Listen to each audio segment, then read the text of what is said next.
3分钟，台南进步向前冲。破碎的石棉跟评价下不一样，它基本上是石棉还有水泥，它去混合而成的。石棉其实它是一种天然的，这个比较长的一个纤维，在制作石棉瓦的时候，其实会把这一个纤维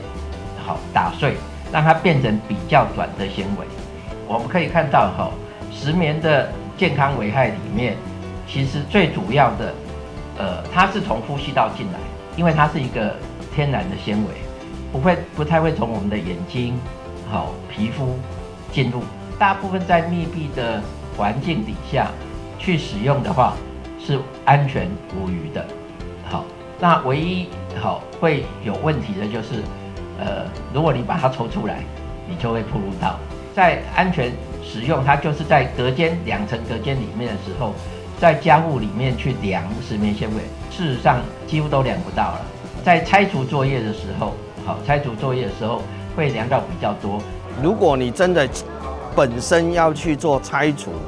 或者捡拾石棉瓦，我们希望你还是要有适当的防护装备。这里面的装备稍微说明一下，第一个就是手套，这个手套基本上是防止刺穿的这个手套。另外一个就是因为如果你穿短袖，夏天你没办法穿长袖的时候，你穿短袖的时候呢，我们会提供这个袖套。那除此之外，市场会有3个这种 N95 的口罩。除此之外，这个护目镜基本上是这样子。我们在工作指引上，基本上这个不是必要的。如果说因为你怕有一些扬尘，或者可能你也担心是有石棉，那我们建议这个也可以戴。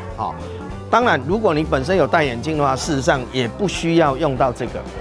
所以，但整组里面呢，这个防护包里面我们会提供这些东西。在捡拾的过程，因为提供了适当的袋子，所以只要放得进去袋子的，就尽量不要破碎它。那如果有太大片的情况底下，或者它已经碎得很细的话，你要用铲子把它铲起来，务必一定要用水去把它喷湿。那因为石棉纤维在湿润的情况下，它就不会飞扬在空气中，那就可以避免我们从呼吸道去暴露到。因为我们现在很多受灾的这个家户，事实上是大部分是老人家，对一些作业他不太熟悉，就是说你现在有受损，先去跟公所讲，不然就跟环保局讲，我们有这样一个通报的程序。完了之后呢，你可能就要开始要拆，要装袋。那要装袋就是这样的防护装备，这个防护包基本上在公所有提供了那这个还是强调是因为是跟石棉相关的。所以这个防护包提供，就是一般的民众或许你就不需要这些装备了，留给这个需要做石棉拆除的这些住家那些实际作业的人员你家里需要有这样处理的方式的人所以等你装袋好之后呢，你就打电话跟公所讲说我装好了或者跟环保局说我装好了，那我们基本上现在在3天里面就会去跟你载走。事实上，我们本身是灾民啦，然后我们自己本身也有石棉瓦的建物，在风灾后那个屋顶完全破掉。那除了我们之外，事实上我们整个村庄几乎每一户，不能说全部，但是应该有8、9成全部都有石棉瓦建物在住家的旁边。过去可能是作为仓库或者其他农业用途这样子。那这次破得很严重，风又很大，所以吹的整个我们村庄的地板都是，还是有一些部分石棉瓦是我们虽然已经尽量处理，但不知道该怎么处理的部分，我们希望政府能够介入帮忙，我们一起面对这个问题。这样，那也非常感谢环保局，在一开始就有主动的释出他们愿意赶紧处理石棉瓦这个议题。在和政府合作的过程当中，也发现政府的人力上面也会有困难。那我们现在就是看看我们的民间这边有一些友好的团体，例如台南新芽这样，能不能或是其他的我们找其他的支点去把这些人力找进来我们灾区，然后用正确的方式，用保护自己的方式，一起来慢慢把这些散落在路边没有人捡的石棉瓦，把它整理起来，然后至少让居住在这里的人可以比较安心一点，这样子。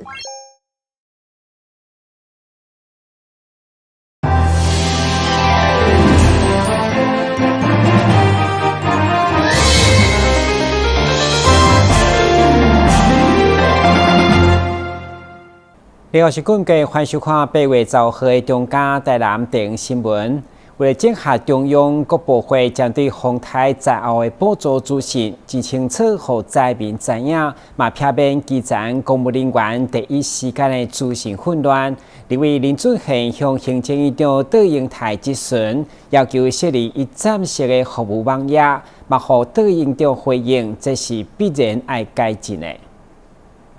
立委林俊宪检讨这摆台南市风台灾后政府的补助资讯，因为拢分散伫农业、经济等各部会，中央甲地方有资讯落差，第一时间连基层公务人员嘛真混乱，更莫讲实际需要的灾民。所以立委林俊宪向行政院长杜英台质询，呼吁灾后的补助资讯应该比较过去穆拉克风台。整合成单一窗口，并设立一站式网页，方便大家查询。比如我们中央推出一个补助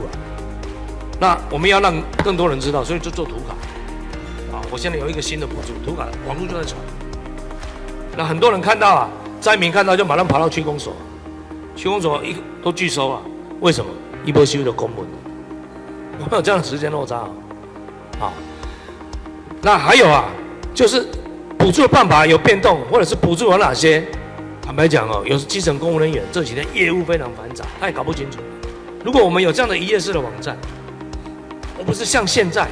基本上各部位自己公布一家的。那台南市政府的网站没办法，它都是一个连结，你要了解经济部补助哪些东西，一个单一网站你只能按那个连结去经济部的那个地方看。那应该给它整合成一个一站式网站，让公务人员也好。灾民也好，了解讲我会当申请上，就办法之上有变化。好，谢谢委员建议我想我们速度加快，这是必然要改进的地方。或许该改个方向，除了委员建立的一站式之外，就是从身份来做说明。如果我是一个灾民，我是一个农民，我是一个渔民，我是一个摊贩，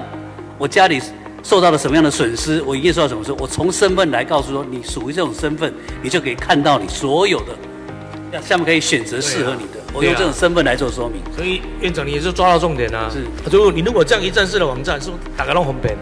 对不对？我灾民我买当家己查看我是什么款的需要，政府会当给我帮忙上。立委林俊宪得到行政院长的明确应允，进一步表示，其实过去包括普发现金嘛同款，运用特别预算建立官方的网站，提供大家查询服务。台南新闻军集采访报道。杨柳风台虽然对台南无重大灾情，不过顶山各些废弃校舍的厝顶，则被风台吹甲密密麻麻，嘛引发社区安全的顾虑。对此，立委陈天辉甲议员蔡秋兰都邀集相关单位前往会勘，针对后续安全以及土地建物的再利用，做出明确的结论。在丹纳市台风的时候，学校就要先把它屋顶先拆掉，因为那时候就有一点剥落、快掉的感觉。那还来不及安排，因为它是明天要拆除啦，还来不及安排进场，它就掉了。陈天辉表示，虽然顶山国小已经废校，但建物有望位伫社区范围内。那厝顶的结构相当，或者是毁损，可能对周边居民造成危险。伊当场决议需要马上拆除所危险的铁皮厝顶，杜绝安全事故。这个认养单位可能要赶快去思考你们的想法，跟学校这边，因为已经被笑了。对啊，那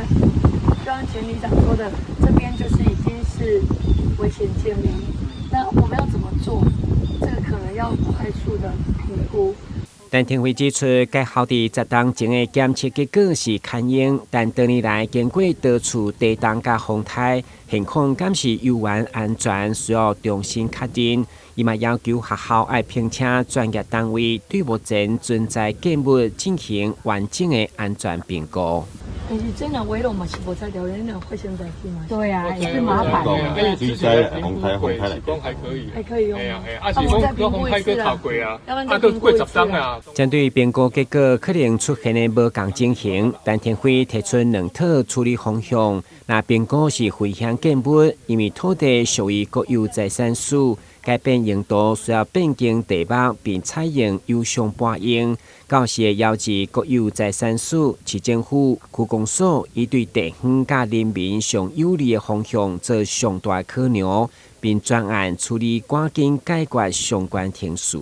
但天会强调，任何建物拢是安全第一。小树登山国小已经废校，学校建物有安全疑虑，不止影响游玩使用学校的人员甲社区居民，嘛真歹进行活化利用，所以需要以社区居民的安全需求作为前提，来讨论校舍未来利用。台南新闻张硕维采访报道。最近风台加上好雨，造成台南的各电古迹嘛传出灾情，亲像三山公庙顶内地方严重积水，牛跳嘛漏水。而台湾四殿武庙则被翕到用规个水桶来正电接水的画面。另外，台湾府城隍庙则出现西翠土瀑布的特殊景观。虽然正落着大雨，也毋过台湾府城隍庙正殿后壁两个西仔口吐水，就亲像是水枪同款，相当神奇。原来是透过关机叉，把水流到排水口，是庙宇建筑的美学呈现。古早人的智慧吼，伊就把这个水泽吼，甲做一个美化。水量的时阵较大的时候，伊就会顺这水泽吼来做一个宣泄出来。日前风台加上好雨，同款作为固定古迹的三山国王庙，监视器煞翕到大殿内底的涂骹积淹水，甚至牛跳嘛伫漏水。另外，四殿武庙是互人翕到正殿讲道顶悬菜规排水桶才漏水，连其他拜殿厅堂嘛是同款的状况。水泽无好歹去，歹去都会漏，你无看这路面桶啊。淋了，迄阵都看几档啊个，无法度，伊说厕所无那无要停事来，有停事才当做啊。要求较紧的，速度较紧的，能够伫拖安尼。要到迄个天高去哩，即摆教授讲袂使，讲安尼破坏古迹啊。三山国庙要增设天沟的计划，在今年6月的时候已经有送去给那个文化部那边审查。中央在针对这个文字审查的制度上，应该要再纳入一些天气、气候的因素，排水系统应该要把它做得更完善，不应该把它减项掉。议员呼吁文化部应该要赶紧检讨修复古迹的相关规定，未来古迹工程嘛应该要兼顾历史保存甲现实机能。市府作为委托工程办理单位，要甲文化部合作进行灾后评估甲修缮，避免让地方信用中心搁受损。台南新闻社会采访报道。为了担起中山路顶的高等法院台南分院，因为办公厅舍已经使用超过60档，空间老旧个矮，已经无符合现在工作需求，所以新建工程开始在1月由台南市政府干务局来代办，而且伫安平区的新厅舍日前正式探讨，预计2028年才会完工。新的高等法院台南分院就位伫安平区平通路甲玉屏路口，将规划地上6层、地下2层的立建筑。特别是该工程是由市府代办，嘛开创中央甲地方合作兴建司法建筑的先例。只是工程费因为人工原物料大起，对原本16亿已经追加到41亿。毛市长吴依婷伫参与动土典的会中感慨表示，公共建设今仔若无做，明仔载后悔。我当市长的第1年，那个时候大家知道很多地方要盖活动中心嘛，里活动中心啊，村活动中心，那是最简单的建筑物，不用挖地下室，盖1、2楼就可以了。那个时候1坪啊，我那个时候批到公文1坪12万，我就会跟我们同仁抱怨怎么那么贵，1坪12万很贵。现在呢，要盖新的活动中心，1坪20万，赶快盖，要不然就来不及。可以知道，短短6年多，公共工程不管是人工或者是原物料，涨了这么多。因此呢，我们对于高分院的新建抱以非常非常高度的期待。毕竟，它从民国54年，今年是民国114年，60年前就开始启用的建筑物，说虽然中间历经多次的这个更新扩大，但是原来的结构是民国54年。台湾高等法院台南分院一直是分嘉南地区第2审法院的重要职责。这摆新大楼对纸上谈兵会当一步一步走向实际动土施工，嘛互司法界拢出色见证。透过手中的金签完成象征性仪式，新大楼预计伫117年10月完工。台南新闻阮吉采访报道。旅游景点、私房秘境拢底家，特色美食百里栽，生活时事抢先报。中嘉新闻周报，深耕在地，放眼全国，掌握最新地方资讯。每周6下午1点，就在高雄都会台。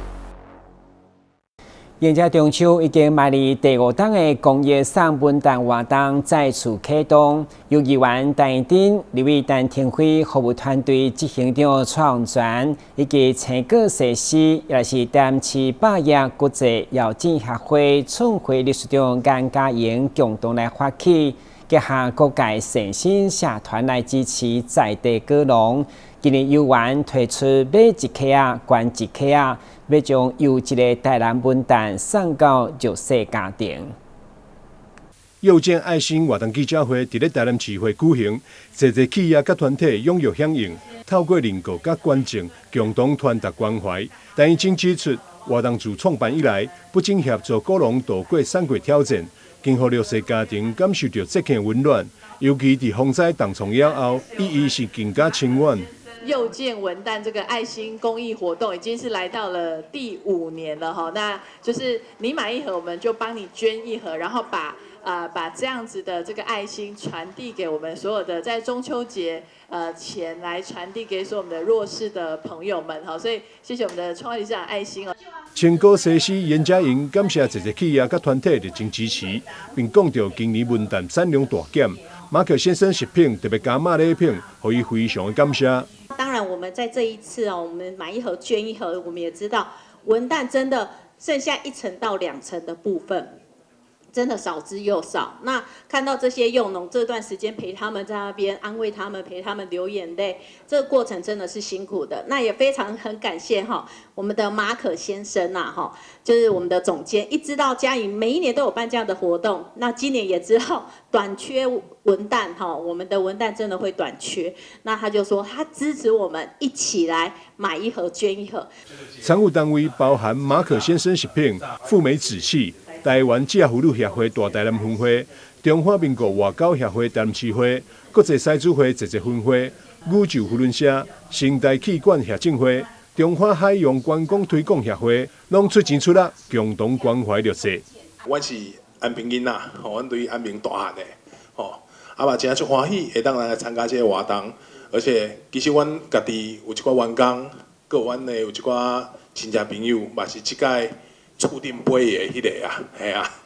啊，嘛有一个员工，伊是住伫麻豆，因兜的油嘛拢落了了，阮真感谢少少些会当邀请阮参加这个活动。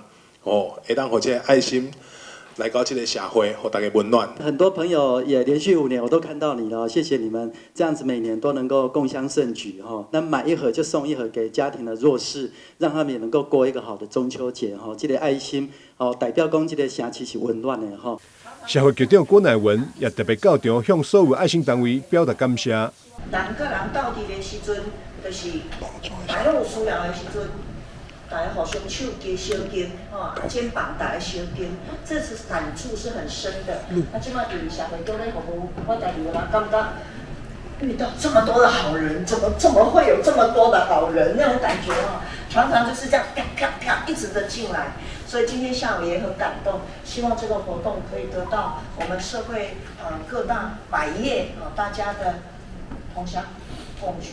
陈英珍最后感谢所有参与者。一颗文旦不只是一份礼物，更是互相关怀的象征。伊也强调，只要大家持续团结，爱甲温暖就会当持续扩散，互台南这座城市更加美好。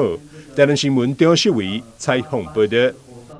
为了推广北区在地信仰甲文化深度，淡市北区公所8月16推出走读顶北峰以行巡礼文化导览。该活动串联区内行济宫、元和宫以及后龙宫，要传达民众探索保生在地信仰的历史甲地景。台南市文化局今年支持北区的社区营造计划顶北峰现地教学活动，以保生在地推出行踏路线，带大家认识北区内底长期守护地方居民健康安宁的信仰场所，分别是行济宫、元和宫以及后龙宫。长年以来已经300多年嘛，几乎全台南市大家也都非常熟悉的知道说，我们保生庙。我们的药签还有各方面，我们都非常的有广大的那个香客。活动特别设计3款结合各宫庙特色的中药材香包，有驱邪撇煞、祈福安康的意涵。北区区长潘宝淑特别亲自过路祈福，象征主力生命保庇的力量。保生大帝呢，伊咱的民间的信仰，伊就是一个医神。香花地啊，内底的药草嘛是经过阮向保生大帝来跋杯啦。8月16的巡礼，唔那是一摆导览，更是一场真水式的文化体验，会当感受到顶北峰社区的生活甲人情味。神医巡礼，赞！台南新闻社会采访报道。桃园区防治组的女警陈玉书日前代表台湾参加2005年世界警察消防运动会，伊伫柔道组的柔道甲柔术拢摕下金牌，为国家争取公赢。透过镜头做回来看卖。一而再的练基本功摔假人，桃园分局防治组女警陈玉书日前代表台湾参加2025世界警察消防运动会，在柔道组的柔道、柔术跟有袍及卧推都拿下金牌，柔术无袍则拿下铜牌，为国争光。但你可能想象不到，她学习柔道的契机只是因为小学3年级老师一句学柔道有糖吃，而后为了减轻家庭负担，勤学柔道拿奖金，却也落下一身伤，最后才以学测及体育成绩保送警大。今年29岁，那其实我从国小3年级就开始练柔道。那其实一开始是比较现实的问题，就是家里没有钱，就是经济状况不太好，也低收入户，兄弟姐妹又多，所以那时候老师就是辅导我，就是继续练柔道，就是会有奖学金这样子。所以后来我国高中就直接就读台东体中，那台东体中就是全校都是练体育的专校，所以其实很多。像我这样身份的，就是像原民啊，或是家境不是很好的，就是会借由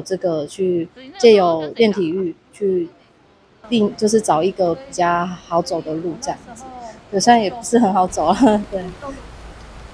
高中毕业，我高中毕业后，其实我那时候因为身上的伤太多了，我自己也是有个底，说我可能没办法继续再练下去。那时候的老师其实就辅导我说，是不是去好好准备学测，然后柔道当跳板。那我那时候是听老师的建议，所以那时候边练柔道，然后边准备考学测，所以那时候就是有把成绩拼起来，才就是保送进警察大学。陈玉书警大毕业之后特考失利，重考了3年，决定回到故乡台东，并且担任桃园国中的社监跟老师，鼓励孩子走出部落，也带他们学习柔术，也在那一年考过特考。他觉得学习柔道对他面对挫折跟困境的心态有很大的帮助。我们柔道一个精神就是从摔倒学起，所以其实我知道说，我就算我跌倒了，那我再起来重新开始就好了。对，所以其实我一直有这个观念，所以就算我那时候考试失利那么多年，然后我也觉得哇，已经跌得不成样，但只要我决定站起来，那我就一定可以成功。对，所以就其实这对我自己心理心理建设是很有帮助的，对，一直以来都是这样。事实上，陈瑜书在考上警大后就没有再练柔道，退役多年，直到为了准备世界警校运动会才重新拾起柔道。前2年参加世锦会选拔都落选，今年终于选上代表队，也拿下好成绩。但他也坦言，准备过程很忐忑，也担心状态不太好。但是长官跟同事都给了他很大的支持。其实我那时候，因为我毕竟退役这么多年，那重新穿上柔道衣其实是很需要勇气的，所以那时候比赛前的半年，其实我就常常练完，常常下班我就上来这里，就是跟我的好朋友假的，对，不然就是在这边练体能啊，重量这样子，就开始慢慢把自己一点点补起来啊。这次出国比赛自己压力很大，因为我真的很久没有比赛，所以那时候给自己心理建设很久，那也是跟很多前辈聊一聊，还有我们的部分局长，他也是柔道界的前辈，那时候也就是给我精神喊话，那也给我很大的鼓励跟打气来，所以我那时候就是也告诉自己平常心，那我有努力，我这个过程我的努力我都知道，那就是好好拼一次。陈瑜书在赛场上遭遇体力技巧极佳的美国选手，他拟定以己之长攻彼之短的战术，经过艰苦激战后击败强敌，摘下金牌。桃园分局长王志明及同事们对于他的刻苦卓绝、自我砥砺的精神感佩至极，希望以他为楷模，学习他坚韧不放弃的精神。记者赖有一屯报道。感谢收看8月10号的中嘉台南电新闻，我是顾家，咱再会。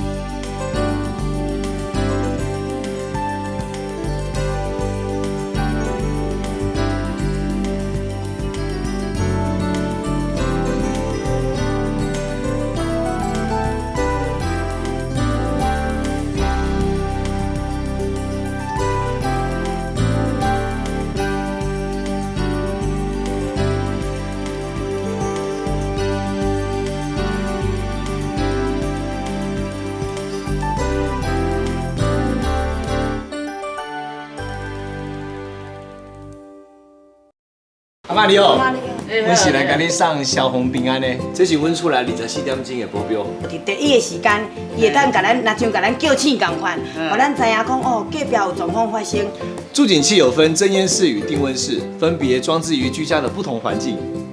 助警器是居家防火的预警防线，安装完成按键测试，它将成为居家的守护者。安装助警器，5针5保庇哦。以后你们想做什么工作啊？我想当建筑师，盖很厉害的房子。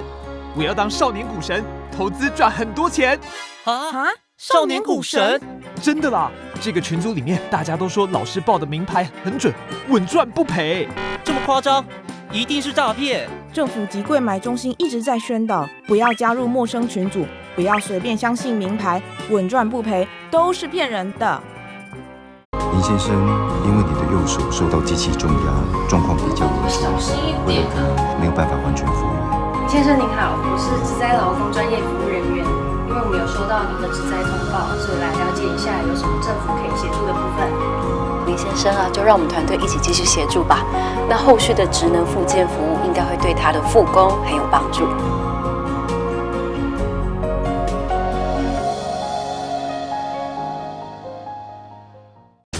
浓烟是火场内的头号杀手。我们用1比1打造居家的实验屋，用2间房间来做对比的实验，一间门是开着，一间关上门。如果已经看到浓烟，关好门，等待救援才是最安全的选择。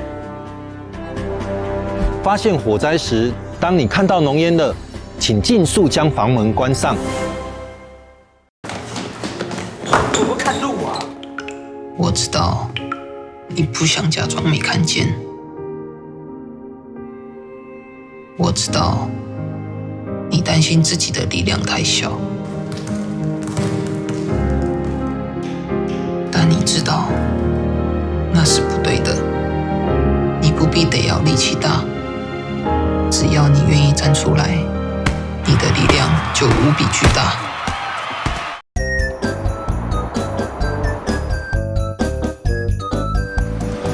汽机车行经路口，请放慢车速，注意周围人车，并礼让行人优先通过。